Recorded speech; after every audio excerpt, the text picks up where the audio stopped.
Saudara yang dikasihi Tuhan, selamat berjumpa kembali dalam program Sound Doctrine. Saya Pendeta Wanda Dumais dari Sydney, Australia, menyampaikan pengajaran ini. Maranatha, Tuhan Yesus segera datang. Saudara yang dikasihi Tuhan, hari ini saya ingin bicara mengenai Kolose 2 ayat 16 sampai 17. Firman Tuhan berkata seperti ini, "Karena itu, janganlah kamu membiarkan orang menghukum kamu mengenai makanan dan minuman, atau mengenai hari raya, bulan baru, ataupun hari Sabat. Semuanya ini hanyalah bayangan dari apa yang harus datang, sedang wujudnya adalah Kristus." Untuk memahami ayat ini dengan baik, kita perlu menggunakan penafsiran yang disebut dengan penafsiran antitype dan penafsiran type. Ya, apa itu penafsiran antitype dan penafsiran type? Antitype itu artinya simbol atau bayangan, sementara type itu adalah penggenapannya. Ya. Jadi kalau kita baca apa yang dikatakan oleh Paulus di dalam ayat Kolose 2 16 ayat 17, masalah makanan, masalah minuman, masalah hari raya, masalah bulan baru atau Sabat, itu adalah antitype, bayangan atau simbol. Jadi jangan ngeyel untuk menekankan apa yang menjadi bayangan.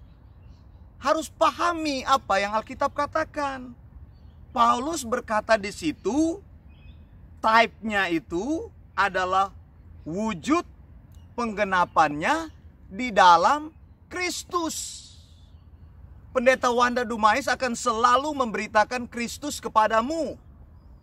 Dan saya akan dengan tegas menentang pengajaran-pengajaran yang berusaha memusatkan diri kepada Torah atau kepada antitype itu. Anda tahu Torah itu ada berapa banyak? Atau Misvot itu ada berapa banyak? Torah itu ada 613 aturan-aturan Torah itu. Di antara aturan Torah itu ada aturan tentang bulan baru, ada aturan tentang makanan, minuman yang harus kosher, harus halal, ada aturan mengenai Sabat, ada aturan mengenai persepuluhan, dan banyak sekali aturan-aturan lainnya. Jadi kita harus menggunakan penafsiran itu. Paulus katakan semuanya hanya bayangan dari apa yang harus datang. Wujudnya adalah Kristus. Jadi Kristus itu adalah type. Saudara, orang yang paling layak mengajarkan hal ini adalah Paulus sendiri. Siapa itu Rasul Paulus? Baca di Filipi 3 ayat 5 sampai 7. Dikatakan disunat pada hari ke-8 dari bangsa Israel, dari suku Benyamin, orang Ibrani asli, tentang pendirian terhadap hukum Taurat, aku orang Farisi, tentang kegiatan, aku penganiaya jemaat, tentang kebenaran dalam mentaati Taurat, aku tidak bercacat. Tetapi apa yang dahulu merupakan keuntungan bagiku, sekarang kuanggap rugi karena Kristus. Jadi saudara, yang pertama Paulus disunat pada hari ke-8. Paulus itu orang Israel asli. Paulus itu dari suku Benyamin, namanya itu Saul. Dinamakan sesuai dengan raja dari suku Benyamin, yaitu Saulus. Raja Saul, ya. Baru namanya berubah menjadi Paulus atau Paulos. Paulus itu yang keempat anggota Farisi. Yang kelima dia itu fasih dalam hukum Taurat. Yang keenam dia lahir di Tarsis. Ya. Tadi saya bilang yang ketujuh tadi Saul itu nama Ibrani daripada Paulus. Raja Israel bersatu yang pertama namanya Saul dari keturunan Benyamin. Yang ke-8 Paulus mendapat pendidikan langsung di bawah Rabi Gamaliel. Kisah Rasul 22 ayat 3. Aku adalah orang Yahudi, lahir di Tarsus, di tanah Kilikia, tetapi dibesarkan di kota ini, dididik dengan teliti di bawah pimpinan Gamaliel dalam hukum nenek moyang kita. sehingga aku menjadi seorang yang giat bekerja bagi Allah sama seperti kamu semua pada waktu ini. Rabi Gamaliel ini adalah rabi yang punya reputasi di zaman Paulus. Jadi dia muncul dari sekolah Hillel. Jadi Paulus belajar dan bertumbuh dalam sistem tafsiran sekolah Rabi Hillel. Yang ke-10, Paulus adalah penganiaya jemaat karena orang Yahudi tidak setuju dengan aliran baru Kristen yang percaya, yang tidak percaya pada hukum Taurat. Jadi orang Yahudi sangat membenci orang Kristen karena mereka tidak melakukan hukum Taurat. Nomor 11, percaya kepada Yesus dalam perjalanan ke Damaskus ketika akan menangkapi orang percaya. Orang ini Paulus dulunya adalah orang yang bengis, penganiaya jemaat. Pada waktu Paulus menulis Kolose 2, 16-17, Paulus memberitahu apa yang dia percayai dan tafsirkan sebagai kebenaran. 1. Makanan dan minuman harus kosher atau halal sesuai hukum Taurat. Di Australia itu, saudara, di tempat tinggal saya, itu banyak orang Yahudi tinggal. Dan ada supermarket di situ, ada Coles di situ. Coles itu menjual khusus makanan minuman untuk orang Yahudi. Kosher ya, jadi halal. Jadi mereka tidak bercampur, membeli makanan tidak bercampur, harus kosher. Terutama untuk perayaan tertentu harus beli yang kosher gitu. Yang kedua, hari raya harus dirayakan sesuai hukum Taurat. Yang ketiga, bulan baru harus dirayakan sesuai hukum Taurat. Yang keempat, Sabat harus dirayakan sesuai hukum Taurat. Jadi ada 4 penafsiran yang hanya ada di dalam hukum Taurat. Orang Kristen tidak mengenal hal ini. Jadi orang Yahudi harus melakukannya karena perintah hukum Taurat. 613 misvot. Saudara yang dikasihi Tuhan, tetapi Kolose 2 ayat 17.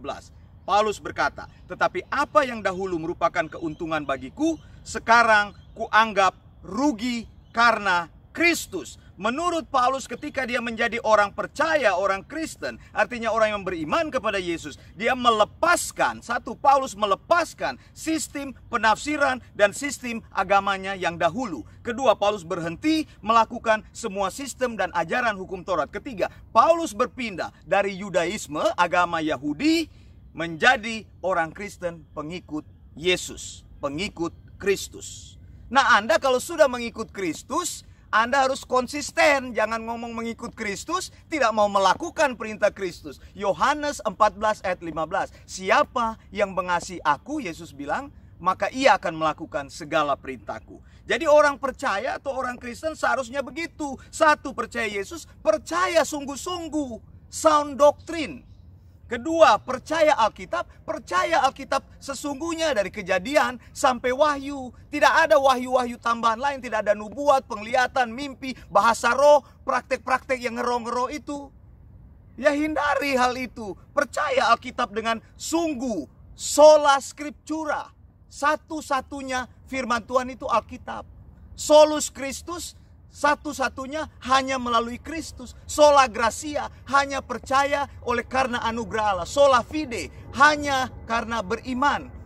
Ya, soli deo gloria, kemuliaan hanya bagi Allah. 5 sola itu harus dipegang dengan kuat. Ya, saudara, lalu orang percaya atau orang Kristen tidak lagi kompromi pada ajaran yang salah. Jangan kompromi, jangan jadi seperti bunglon. Sudah percaya Kristus, masih kompromi, masih ikut tradisi, masih percaya kepada tulisan-tulisan di luar Alkitab. Alkitab cuma ada 66 kitab. Di luar itu bukan firman Tuhan. Lalu yang keempat, sepenuhnya membela atau defend ajaran sehat. Kemudian mengekspos ajaran yang salah atau sesat. Ya, pendeta Wanda selalu akan mengekspos ajaran yang sesat atau salah. Jadi tidak ada kompromi di dalam pengajaran saya. Anda mau katakan saya mau mengatakan yang mulus-mulus atau mengatakan sesuatu yang indah-indah. Tidak. Kalau memang sesat, ajaran itu bertentangan sekali dengan fundamental Kristen, bertentangan dengan biblika teologi, bertentangan dengan sistematik teologi, itu sesat namanya. Tidak ada kata yang lain, kita harus katakan ajaran itu sesat. Harus fighting, terus-menerus menegakkan ajaran yang benar, sound doctrine. Kalau engkau percaya ajaran yang benar, engkau harus berdiri atas ajaran yang benar, lalu mengajarkan ajaran yang benar, share ajaran yang benar, lalu defend. Engkau harus siap memberikan argumentasi kepada orang-orang yang ngeyel, suka melawan kebenaran Alkitab. Ya, jadi defend ajaran yang sehat, expose ajaran yang salah atau sesat, fighting, terus-menerus menegakkan ajaran yang benar. Murid-murid saya sudah katakan, kalian harus menyebarkan ajaran yang benar. Penuhi dunia ini dengan ajaran yang benar. Karena ajaran yang sesat juga melakukan pekerjaannya, banyak uang mereka spend atau mereka belanjakan untuk menyebarkan ajaran yang salah, ajaran sesat. Yesus bilang gandum dan lalang bertumbuh bersama-sama. Kita tidak ada hak untuk mencegah, tapi kita ada hak untuk memberitakan Injil yang benar. Jadi expose ajaran yang sesat atau yang salah itu. Lalu kelima, berhenti mempraktekkan ajaran yang salah atau ajaran yang sesat. Tidak ragu-ragu memilih ajaran yang sehat atau sound doktrin. Oleh karena pilihan hidup inilah Paulus mengalami penderitaan yang berat pada tahun 68. Paulus dihukum mati, kepalanya dipotong. Saudara, apa kesalahan Paulus? Tidak ada. Pengadilan tidak bisa membuktikan kesalahannya. Tetapi saat Kaisar Nero naik tahta, Paulus berada di pusaran politik yang tidak menguntungkan. Atas perintah Kaisar ini, Paulus yang sudah hampir dibebaskan karena hanya dikenakan tahanan rumah, ditangkap lagi. Akhirnya dihukum mati tanpa pengadilan yang resmi. Kesalahan Paulus yang utama adalah memberitakan bahwa Yesus Kristus adalah Tuhan dan mengajarkan bahwa kebenaran hanya muncul dari iman kepada Yesus Kristus. Orang Yahudi marah besar karena ajaran ini. Akhirnya Paulus difitnah, dilaporkan sebagai seorang pemberontak. Saudara, perayaan bulan baru itu apa yang dimaksud Paulus? Orang Yahudi itu menggunakan kalender lunar solar. Jadi perhitungan berdasarkan waktu dan juga perhitungan berdasarkan matahari. Begitu. Jadi orang Yahudi itu setiap bulan baru mereka lihat di langit. Itu bulan barunya seperti apa? Orang Yahudi itu punya 13 bulan. Itu dimasukkan Adar kedua. Nanti kapan-kapan saya akan ajarkan hal itu kepada saudara. Jadi lihat di angkasa. Ketika bulan baru muncul, itu petunjuk awal bagi petani untuk menanam. Bulan baru itu terlihat seperti apa kalau lihat di angkasa? Bulan sabitnya ada di sebelah kanan. Sinar terang bulan membentuk sabit di sebelah kanan. Maka itu awal bulan baru. Kemudian sinar bulan menjadi penuh. Ketika bulan akan berakhir, sinar bulan yang sabitnya itu sebelah kiri. Coba engkau tes, lihat di angkasa pada waktu bulan baru itu. Orang Israel merayakan bulan baru. Perayaan ini disebut Rosh Kodesh. Begitu. Jadi semuanya ada. Pada saat Rosh Kodesh itu shofar dibunyikan. Shofar itu trompet, seruling, sangkakala yang terbuat dari tanduk domba. Korban bakaran dipersembahkan. Korban keselamatan harus dipersembahkan. Mazmur 81 ayat 3. Tiuplah sangkakala pada bulan baru, pada bulan purnama, pada hari raya kita. Itu maksudnya bulan baru. Saudara, jadi mengenai Sabat juga begitu. Tanggal 15 Nisan itu Paskah pertama sesudah Israel ada di Mesir. Jadi Nisan 15 itu, bulan Sabat itu terjadinya hari Kamis. Orang Israel beristirahat pada hari Sabat itu. Jadi jangan ngeyel bilang Sabat itu Sabtu. Sabat itu artinya berhenti. Begitu. Bisa terjadi pada hari apa aja. Jadi ada Sabat mingguan, ada Sabat tahunan. Orang Israel banyak sekali melakukan perayaan Sabat. Lalu bagaimana menghitung Omer? Dalam kesempatan-kesempatan berikut saya akan mengajarkan ini secara total atau lebih detail lagi. Saudara, jadi kalau sudah percaya kepada Kristus, kamu tidak butuh lagi bayangannya yang saya bilang tadi, antitype atau simbol. Buat apa lagi melakukan simbol? Kristus adalah semua dan satu-satunya, ya, solus Kristus. Percaya saja di dalam Alkitab dari Kejadian sampai Wahyu. Sola Scriptura. Percaya bahwa anugerah Allah yang menyelamatkan engkau. Sola Gracia. Percaya saja melalui iman engkau diterima Kristus. Bukan melakukan hal-hal tadi. Makan, minuman, hari raya, bulan baru, Sabat. Itu semua bayangan yang sudah berlalu. Penggenapannya, type-nya ada di dalam Kristus. Kristus adalah kebenaran kita. Saya Pendeta Wanda Dumais dari Sydney, Australia, menyampaikan kepada Anda, Maranatha, Tuhan Yesus segera datang. Blessings.